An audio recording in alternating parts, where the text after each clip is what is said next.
She raised her glass and smirked like the queen of her own little kingdom. "To the best birthday gift," she said, loud enough for the table to freeze. "You leaving my life." I didn't flinch, didn't blink. I just sipped my wine, set the glass down, and whispered, "Wish granted." Then I stood up, walked out of the restaurant, and never looked back. She wasn't always this cruel. There were days once when her fingers braided my hair, when her laugh filled the kitchen as we danced in mismatched socks. But her love came with strings, and when I started cutting them, she tied a noose. The turning point came after Dad died. Cancer doesn't ask if you're ready. He left everything to me, quietly, in writing, because he knew. He saw the way she looked at me, like I owed her something for being born. "You'll need it more than she does," he told me the week before he passed. "Just be smart." I was, but she didn't take it well. At first it was small, passive aggression masquerading as jokes. She's got Dad's money, but none of his charm. She always thought she was better than us. I ignored it. I was grieving, not battling. Then she started spending like the accounts were still hers. Furniture, jewelry, a new car in her name with my money. I confronted her. She said I owed her. "For raising you," she spat, "for staying with him, for sacrificing my life." And that night, I realized I wasn't her daughter. I was her retirement plan.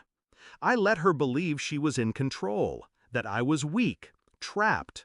I let her think I was dependent on the roof over our heads, the house that was legally mine, paid for by Dad, protected by a trust. She forgot I worked in finance. She forgot how quiet I get before I move. Her birthday dinner was the last performance. I booked the table, paid the bill in advance, even brought a gift, a photo of her and Dad from the year they were actually in love. I was giving her one last chance. Instead, she used the spotlight to humiliate me. So I left. And the moment the valet door shut behind me, I made my first call. Step 1. I sold the house. Not listed, not negotiated, just a cash deal through one of the shell companies I owned.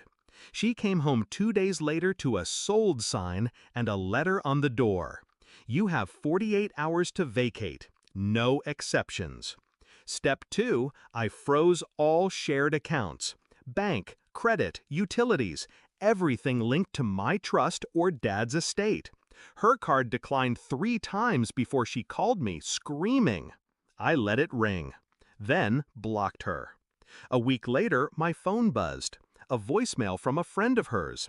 Shaky voice, rambling. "She's at the police station. Said you stole her house, her money." I smiled, then deleted it. Let them file. Let them dig. Because when they did, they'd find nothing illegal. Every paper trail led back to me. Every clause signed. Every asset protected. Every dime accounted for. She never read the documents Dad left. She just assumed she'd outlive his will, like she outlived his love. She tried to go public, posted online, painted herself as the victim. "My ungrateful daughter stole my home, left me with nothing." People rallied until the receipts surfaced. The deed, the trust, the will, the truth. Turns out, people lose sympathy when they realize the poor mother drained her dead husband's accounts behind her daughter's back. She was evicted 3 days later. I visited her, once.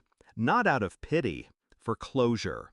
She was living in a motel off Highway 8, the kind with flickering lights and stained carpets. Still wearing designer shoes she couldn't afford to keep clean. When she saw me, she didn't yell. She begged. "I didn't mean it," she said. "You know I was hurting." I handed her an envelope. Inside, the gift I almost gave her at dinner. The original trust documents. Every signature, every legal detail. Proof that this nightmare was hers to own. Her hands trembled as she read, eyes darting across lines she never cared to understand. And then I said the final words I'd ever speak to her. You wanted me out of your life. Happy birthday. Now? Now I sleep well. No more guilt. No more pretending. Some people think revenge is loud, but the most devastating kind is legal, silent, precise. She raised a glass to my absence, so I gave it to her, forever.